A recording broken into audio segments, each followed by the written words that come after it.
지난 화요일부터 금요일까지 유스 연합수련회를 잘 마치고 돌아왔어요.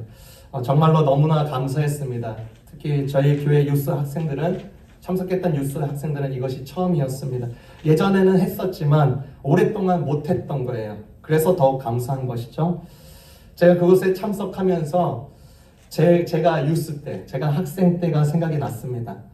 제가 그때 연합수련회 때 그 오살리 기도원에서 강력하게 하나님을 만났던 기억이 나요. 그때 메시지가 아직도 기억에 남습니다. 내 시대가 주님 손에 있습니다. 확실히 하나님은요, 더욱더 어린 세대부터 그분의 믿음을 부어주시려고 작정하셨습니다. 놀라운 일을 준비하시고요, 행하시는 분이십니다. 저는 오늘 그 본문을 통해서 바울과 디모데의 이야기를 통해서 우리에게 도전하시고 또 알기 원하시는 바를 또 함께 나누었으면 좋겠습니다. 여러분, 오늘 등장하는 이 편지는 디모데에게 쓰는 편지입니다. 바울이 디모데에게 쓰는 편지예요. 디모데라는 이 젊은 청년이 참 특별합니다. 바울이 아마 1차 전도 여행 때 만났던 자입니다. 디모데는요, 사실 엄밀히 말하면 목회 현장에, 이 목회 사역과 선교 여행에 적합하지 않은 자였습니다. 왜냐하면 그는 혼혈인이었기 때문입니다. 여러분, 오늘에야 이 혼혈이라는 것 차별 없죠. 아무런 상관이 없습니다. 그런데 그 당시에는 헬라인과 유대인 사이에 태어난 혼혈인에 대해서는 똑같이 이방인 취급을 당했습니다. 즉 유대인 입장에서는요, 상종도 하지 않았던 자들이었습니다. 바울이 선교여행을 위해서 방문하는 곳이 주로 유대인이 살았던 곳이었기 때문에 그의 제자 디모데와 함께 동석하는 것은 어쩌면 큰 걸림돌이 되었을 것입니다. 그나마 조금 다행이었던 것은 아버지가 헬라인이고 어머니가 유대인이었는데 이 유대교에서는 이 목의 영향을 더욱더 우선시하기 때문에 조금은 그래도 안심할 수 있었던 것이죠. 바울은 이러한 디모데의 핸디캡을 가지고 디모데와 함께 선교여행을 했던 것입니다. 여러분, 이 디모데후서를 보면요, 이 디모데후서는 바울의 마지막 편지들 중에 하나입니다. 약 68년경에 쓰여졌어요. 그리고 이제 1년 후면요, 이제 바울은 죽을 것입니다. 바울은 이것을 잘 알았던 것 같아요. 그래서 마지막 편지인 만큼 어느 때보다도 더욱더 진중하고 마음을 쏟고 소중하게 여기고 더욱더 아비의 마음으로 간절한 심정을 더욱 묻어있는 이 편지가 디모데 후서인 것입니다. 바울은 많은 내용을 전하고 있지만 오늘 특별히 본문 1장 6절에서 8절 말씀, 이것이 굉장히 중요합니다. 6절입니다. 제가 읽습니다. 그러므로 내가 나의 안수함으로 너의 속에 있는 하나님의 은사를 다시 부를 듯 하게 하기 위하여서 너로 생각나게 하노니. 바울은요, 디모데에게 전하길, 디모데야, 너의 속에 있는 하나님의 은사가 확실하게 더욱더 활활 타오르기 원한다고 했습니다. 이 디모데 속에 있는 하나님의 은사가 무엇일까? 5절이 힌트가 됩니다. 5절입니다. 이는 너의 속에 있는 거짓이 없는 믿음이 있음을 생각함이라. 이 믿음은 먼저 너의 외조모 로이스와 어머니 유닉의 안에 있던 것이 흘러서 그의 안으로 있음을 확신합니다. 우리말 성경이죠. 첫 번째, 디모데의 은사가 무엇일까? 거짓 없는 믿음입니다. 거짓 없는 믿음. 여러분, 엄청난 복이에요. 거짓 없는 믿음 엄청난 복입니다. 여러분, 믿음의 유산이요, 안 흐르는 경우도 있습니다. 막혀버려서 안 흐르는 거예요. 그런데 막히지 않고 흐르고 있고 지금 디모데에게도 그 거짓 없는 믿음이 있음을 바울이 확인했습니다. 엄청난 복이에요. 여러분, 생각해 보세요. 자녀에게 정말로 좋은 것, 아름다운 것, 엄청난 복 같은 것 흘러가길 원하지 않는 부모가 어디 있겠습니까? 여러분, 디모데의 믿음은 그냥 하늘에서 뚝 떨어진 게 아닙니다. 어머니 때부터, 그 어머니의 어머니 때부터 흘러 들어온 것이에요. 작은 시냇물처럼 흘러왔을지라도 또 대를 이으면서 작은 냇가가 되고 또 강처럼 흐르게 되는 것입니다. 저는 여기 계신 모든 부모님의 세대들 모든 분들이요, 이러한 디모데의 거짓 없는 믿음을 받아서 또 여러분의 대를 잇는 자녀들의 다음 세대에게도 계속 흘려 보내주시기를 진심으로 축원합니다. 여러분, 본문의 말의 뜻이요, 거짓 없는 믿음이 있다면 거짓으로 가득 찬 믿음이 있는 거예요. 가룟 유다가 그랬습니다. 주님의 제자로서 놀라운 특권을 받았어요. 또 총무 역할을 감당하는 것이에요. 그런데 그의 끝은 거짓 믿음이었습니다. 껍데기만 믿음의 틀을 가진 채 나는 믿음을 가졌다라고 말해서는 안 됩니다. 자기 기만이에요. 또한 이렇게 거짓으로 가득 찬 믿음으로 휩싸여 있던 사람은 절대로 우리의 신앙 종착점이 거기 아님을 우리가 확실하게 깨달아야 됩니다. 좀 흔들리고 좀 또 쓰러지고 나약하고 거짓 없는 믿음일지라도 내가 내비게이션 딱 찍어놓고 맞춰놓고 한 걸음 또 한 걸음 또 디투어에서 또 돌아가는 것 같지만 또 그 내가 내비게이션 찍은 거 내가 또 다시 가리라, 나는 가리라 이렇게 가는 것입니다. 거짓 없는 믿음이 큰 믿음인 것입니다. 저는 여러분이요, 믿음에서만큼은 정말로 누구보다도 열정이 있고 누구보다도 믿음에서만큼은 욕심을 내고 믿음에서만큼은 정말로 부자 갑부가 되세요. 큰 믿음의 소유자가 되시기를 주님의 이름으로 축원합니다. 그 디모데의 거짓 없는 믿음이 어떻게 작용했습니까? 여러분 잘 아시죠? 사도행전을 보면 나와요. 바울이 전도여행 중에 디모데에게요 같이 합석하자고 부탁을 했고 또 디모데에게 그런 선교여행지를 통해서 많은 것들을 부탁했습니다. 이 부탁한 것들을 디모데는요 하겠습니다. 정말로 다 했습니다. 말 그대로 다 했어요. 바울이 에베소로 오라고 했으면은 디모데는 갔습니다. 바울이 디모데에게 고린도로 와라라고 하면 고린도로 갔습니다.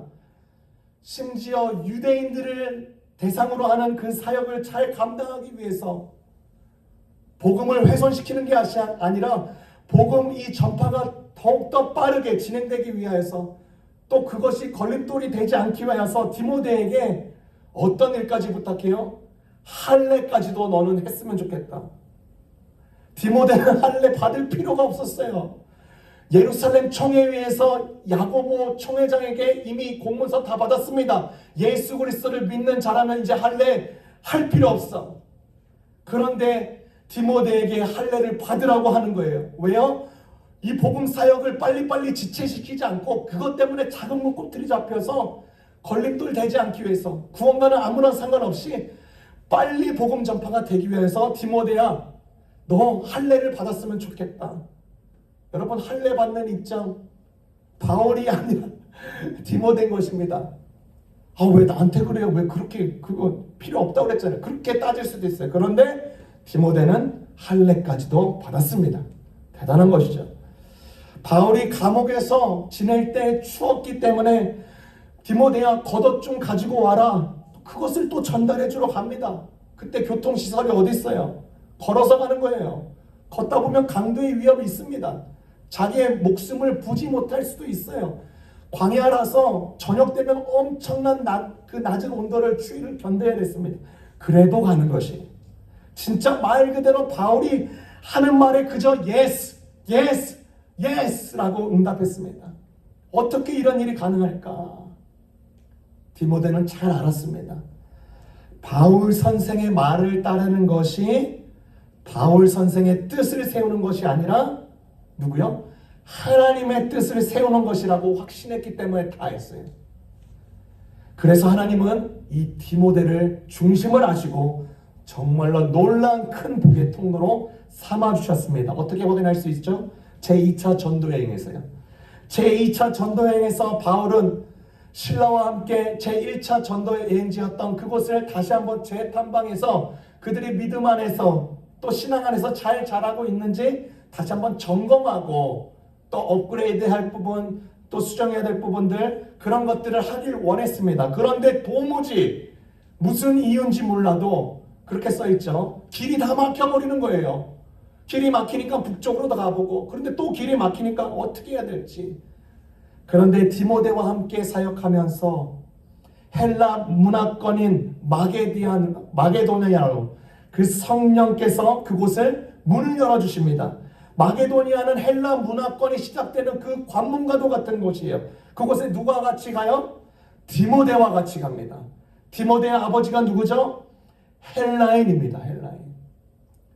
헬라 문화권도 이미 어렸을 때부터 배웠던 디모데가 이 모든 것이 이런 절차를 생각할 때 우연이었을까? 디모데의 백그라운드도 복음을 위해서 하나님께서 새로운 지경까지 열어주시는 큰 복의 통로로 쓰임을 받게 되는 것이에요. 그저 주님을 믿는 믿음 안에서 모든 것이 yes, yes, yes 하니까 하나님께서 열어주시잖아요. 얼마나 귀한 것인지 모릅니다. 여기도 우리 교회도 적은 수가 있을지라도 거의 다 대부분 다 맡아서 봉사하시는 분들입니다. 얼마나 귀한지 몰라요. 주님을 믿는 믿음 안에서 예스 하시는 분들이에요. 이 본문을 통해서 제가 제 이제 20살 때가 기억났습니다. 이제 대학교에 이제 들어갔어요. 신학교에 들어가서 이제 학교 전체 체포를 인도하는 예배팀이 있습니다. 매주 화요일마다 금요일마다 그러니까 그 채플 악기팀으로 또 찬양으로 율동으로 뭐 모든 거 다 준비하는 거예요. 그 예배팀에 제가 들어가고 싶었어요. 그래서 오디션을 봤습니다. 그 오디션을 볼 때 이제 인터뷰를 하는 거예요. 선배가 물어봐요. 어느 파트에 지원하고 싶으세요? 제가 그랬습니다. 필요한데 저 써주세요. 제가 그때 정말 지금보다도 더 덩치가 컸으니까 그러면 너는 힘도 잘 쓰게 생겼으니까 너는 이제 엔지니어 해. 엔지니어 해본 적이 없습니다. 엔지니어가 뭐 하냐면요, 그때 당시는 이렇게 세팅되어 있는 게 아닙니다. 스피커 들어서 리어카에 싣고 저 뒤에 있는 모든 악기들, 장비들 이거 굉장히 무거워요. 이 앰프들 그때 당시 이렇게 잘 나왔죠. 하나로 이렇게 컴바인 돼 있죠. 그때는 다 파워 앰프가 나눠 있어가지고요, 짐이 어마어마합니다.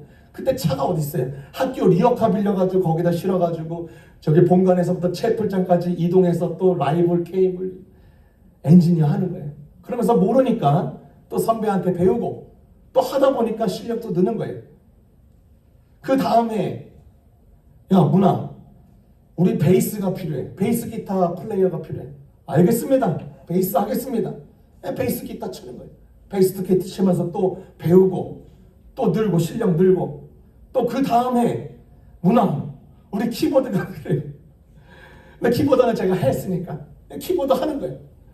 그 다음에 또 대강당 채플 앞에서 2,000명들 학생 앞에서 너 앞에 나와서 율동 좀 해. 여러분 상상이 되세요? 키가 제가 이 정도였는데 덩치는 10kg가 더 쪘습니다. 네. 그 앞에서 저를 율동을 절대로 안 어울리잖아요. 은혜가 안 되잖아요. 그쵸? 네. 또 자매들이 나와서 하는 게 맞는데 율동하라고 하니까 네 알겠습니다. 율동하고. 참 놀라운 건요, 제가 대학원 때 그 보스턴에서 이제 미국 와서 제가 이렇게 사사받았던 구약 교수님 더글라스 스튜어트 교수님의 교회에서 당담 목회를 도왔습니다. 이분은 이제 굉장한 석학이신데 이분은 파트타임으로서 목회도 하시는 거예요. 백인교회였습니다. 제가 도왔습니다. 그곳에 가서 물어보니까 이제 교수님이 그러는 거예요. 저에게 엔지니어를 맡아서 도와줄 수 있냐고 물어보는 거예요. 제가 20살 때 배웠던 겁니다. 그렇죠? 거기서 또 쓰임 받는 거예요. 여러분, 우리 교회는요, 앞으로요, 해야 할 일이 이제 하나씩 생길 겁니다. 그러면 하나씩 필요에 대해서 저건 내가 한번 해봐야겠다. 도전하는 마음도 가져보시고, 그래서 또 배워보시고, 그리고 또 쓰임도 받고, 그래서 이렇게 거짓없는 믿음이 여정으로 삼아서 이 디모데가 거짓없는 믿음에서 어디까지 충성하는 데까지 가잖아요. 그렇죠? 그렇게 쓰임받는 우리 교회 모두가 되시기를 주님의 이름으로 축원합니다. 두 번째입니다. 하나님이 내 안에서 일하시며 부어주시는 것이 무엇일까? 세 가지입니다. 능력, 사랑, 훈련입니다. 능력, 사랑, 훈련. 7절을 보겠습니다. 하나님이 우리에게 주신 것은 두려워하는 마음이 아니요 오직 능력과 사랑과 절제하는 마음이니. 여기서 절제의 정확한 표현은 자기 훈련입니다. 훈련. 여러분, 바울이 이 구절을 왜 언급을 합니까? 많은 사람들이요 중요한 일을 하기에는 디모데가 너무 어리다라고 생각을 했습니다.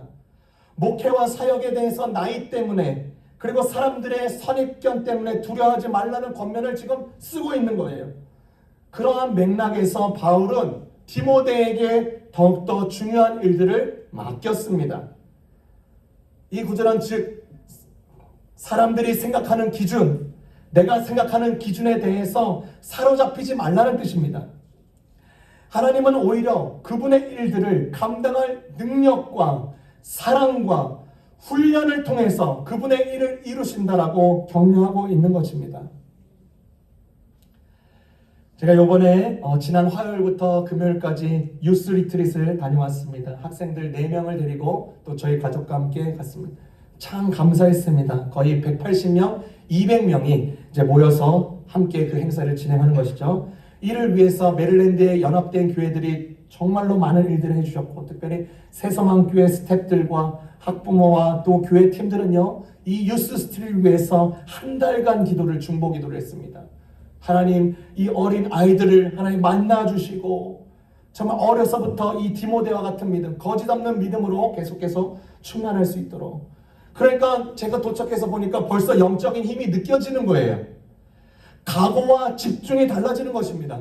자녀들이요 하나님 앞에서 두 손을 들고 부르짖어요. 기도해요. 전심으로 주님의 얼굴을 구하고 말씀을 전하는 분에게 노트 테이킹을 하고 눈을 뚜렷이 쳐다보면서 성경을 펴고.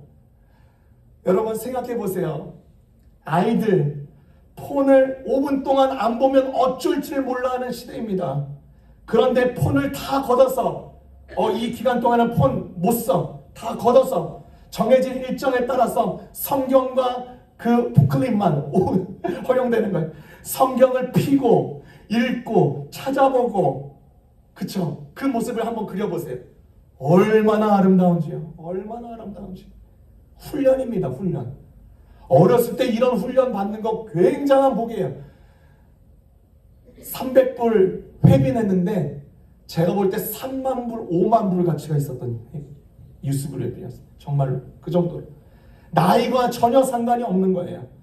디모데와 같은 세대 같은 자들이 지금 그렇게 있는 것입니다. 어려서부터 훈련 받는 거예요. 여러분, 훈련을 일찍 하면 일찍 할수록 더 강하게 자랍니다. 저는 그래서 목회자의 입장으로서 이런 기회가 주어지면요, 이런 영적 흐름에 계속 저희 성도들을 계속 노출시키고 훈련시키려고 하는 것이에요. 내년에도 더 많은 자들이 함께 했으면 좋겠어요.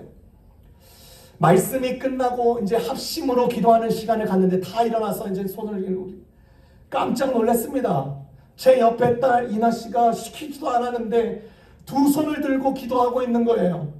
그리고 눈물을 흘려요. 기도하고 있습니다. 끝나고 나서 왜 눈물을 흘렸니? 그랬더니 자기는 모른대요. 당연히 모르죠. 이게 무슨 일인지 모르죠. 하나님께서 사랑을 부어주시는 것입니다. 터치해 주시는 거예요. 얼마나 감사한지요. 우리 예전에 한국교회 때 70년, 80년, 90년도 때 여의도 대광장에서 교회에서 빽빽하게 모여서 간절하게 모였던 그 기도 집회들, 부흥 집회들, 그렇게 하듯이 그렇게 기도했습니다. 애들이요 한국말로 주여 주여 주여 외치고 기도해요. 주님께서 부어주는 사랑, 그의 훈련 가운데 자신이 다듬어지는 것을 계속 누리는 것입니다. 여러분, 사실 우리가 살면서요 마주하는 두려움이 참으로 많습니다. 당장 앞날도 몰라요. 1년 뒤면 어쩔 것이며, 내 커리어, 내 자식, 내 직장, 내 가족, 내 건강. 조금만 깊게, 조금만 또 한 번 생각해보고 5번, 10번 생각하면 답답하고 두려움의 형태로 다가오는 거예요. 내 마음을 잡아요.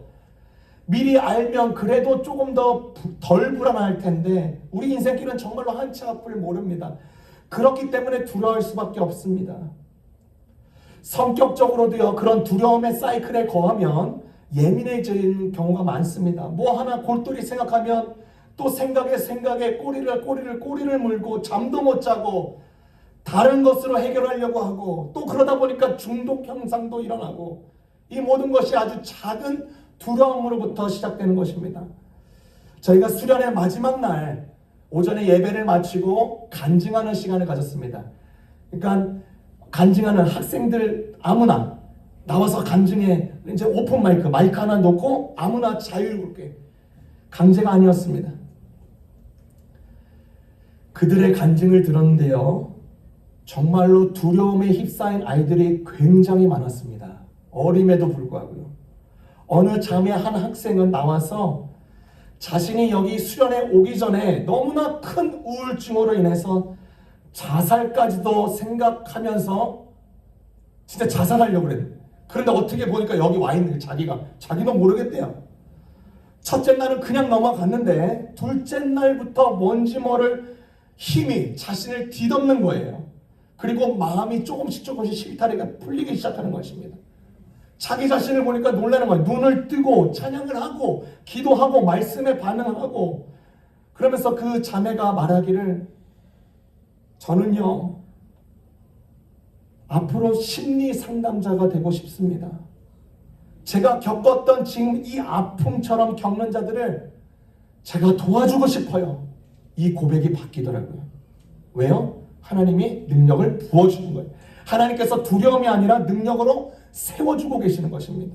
어떤 자매는요 또 나왔어요. 수련회 오기 직전까지도 근데 아이들은 굉장히 솔직해요.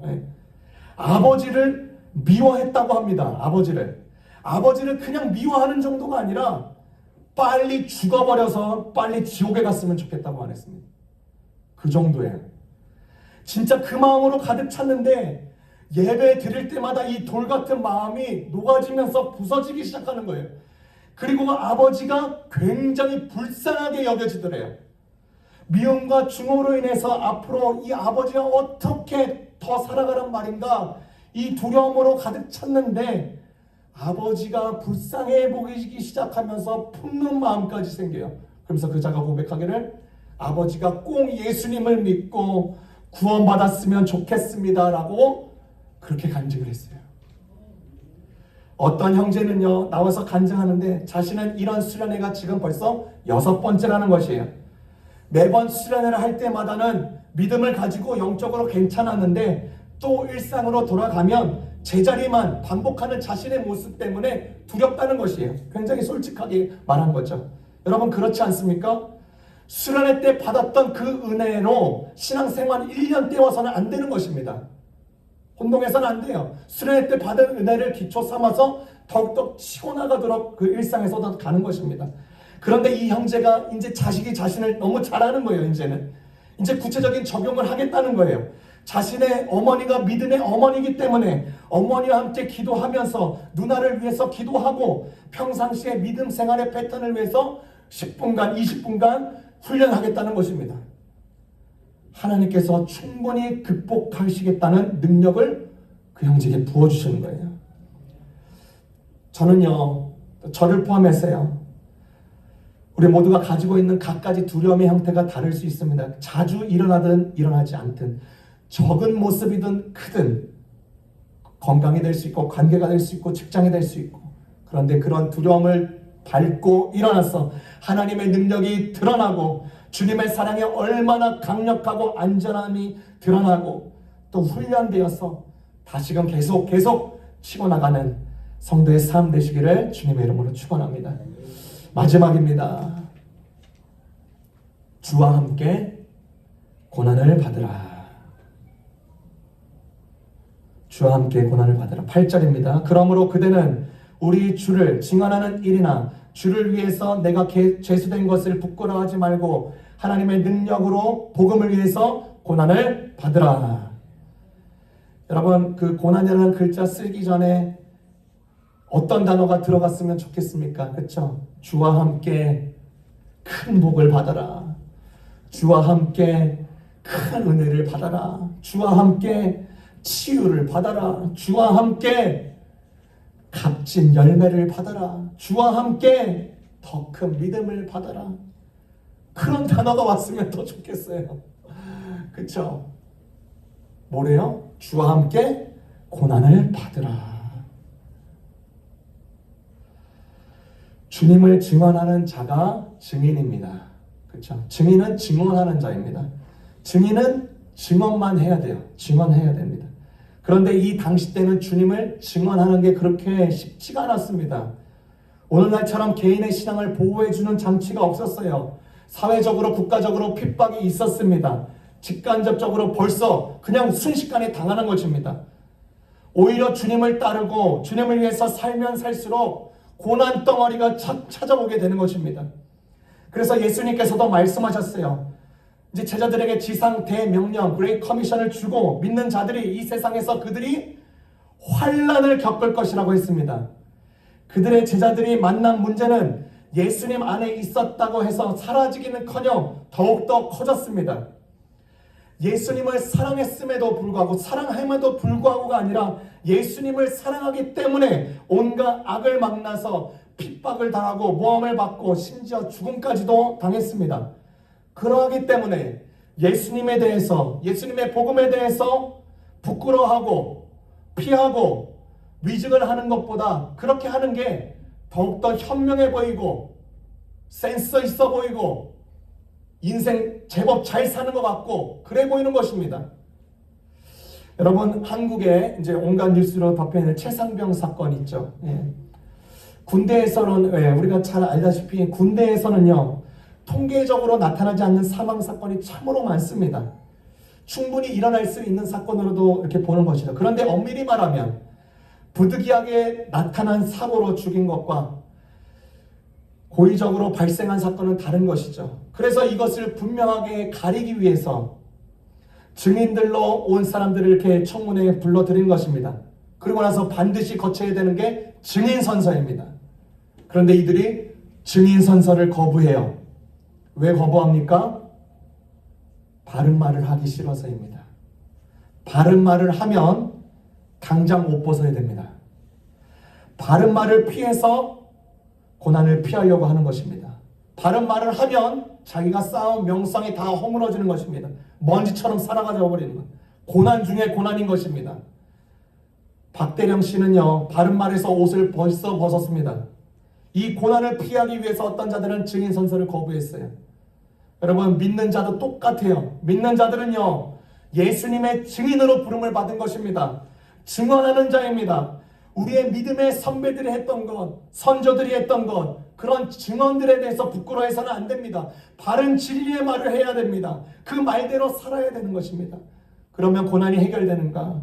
잘 풀리는가? 아닙니다. 당장의 고난으로 연결됩니다. 불편한 게 한두 가지가 아니에요. 사회적으로, 개인적으로 제약을 거는 게 많습니다. 그런데 바울은 이 일을 계속하라는 것입니다. 골로새서 1장 24절에 나는 이제 너희를 위하여 받는 괴로움을 기뻐하고 그리스도의 남은 고난을 누구를 위하여서요? 그의 몸된 교회를 위하여 내 육체에 채워놓으라. 그의 몸된 교회를 위하여서 내 육체에 채워놓으라. 그리스도의 남은 고난이 있다라고 말을 합니다. 그 말은 여기서, 우리 성도된 우리가 여기서 그리스도를 위하여 그리스도와 함께 겪는 고난을 말하는 것입니다. 교회는요, 그리스도의 몸으로서 자기의 증언을 충실히 하려 하면요, 곤궁, 박해, 환난을 견뎌내야 합니다. 그래서 예수님께서는 아주 적절한 비유로 이렇게 말씀해 주셨습니다.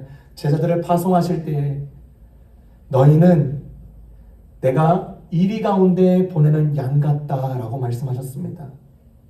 여러분, 이리 때 속에서 양을 한번 생각해 보세요. 얼마나 위험합니까? 정말로 약한 존재입니다. 어려움이 쉽게 예상됩니다. 세상 정신과 반대를 많이 겪을 것입니다. 내 스스로의 정신과도 반대를 많이 겪을 것이에요. 그래서 베드로 역시 그리스도인이 겪는 고난에 대해서 그리고 이렇게 성도들을 격려했습니다. 베드로전서 4장 12절에서 13절 제가 말씀드리겠습니다. 사랑하는 여러분, 시련의 불길이 여러분 가운데서 일어나더라도 무슨 이상한 일이나 생긴 것처럼 놀라지 마십시오. 오히려 그리스도의 고난에 동참하는 것이니 기뻐하십시오. 그러면 그분의 영광이 나타날 때에도 여러분은 기뻐하며 즐거워하게 될 것입니다. 하나님의 힘은요, 박해와 고난 안에서 완전히 드러나는 것입니다. 하나님의 위로도 있습니다. 하나님의 위로도 있어요. 사도 바울이 이 편지를 쓰면서 또 다른 서신에도 쓸 때 그리스도인들이 당하는 고난을 과장해서 제자들이 그 용기를 잃게 만들려고 하고 싶진 않았습니다. 그래서 자신은 그리스도의 이러한 그리스도를 위해서 받는 이 힘듦, 고난 속에서도 얼마나 큰 위로를 받았는가도 같이 썼습니다. 그것이 고린도후서나 이런 고난 가운데서도 있지만 그 가운데서 하나님의 힘을 주시고 또 위로하심으로 내가 또 한번 일어나고 더 큰 열매들을 보게 되었어 라고 하면서 위로도 했습니다. 그러므로 여러분, 사도 바울의 권면처럼 증인된 우리 역시 증인된 그리스도인으로서 교회를 위해서 애통하고 저항하고 끝까지 믿으십시오. 환난은요, 환난 자체로 끝나지 않습니다. 환난은 인내를, 인내는 연단은 소망으로 바뀌는 것이에요. 어디 안에서요? 주님 안에서. 주님을 위하여서, 교회를 위해서 그의 고난을 채울 때 이렇게 되는 것입니다. 복된 이 은혜가, 놀라운 은혜가 우리 삶 가운데 있기를 주님의 이름으로 축원합니다. 기도하겠습니다.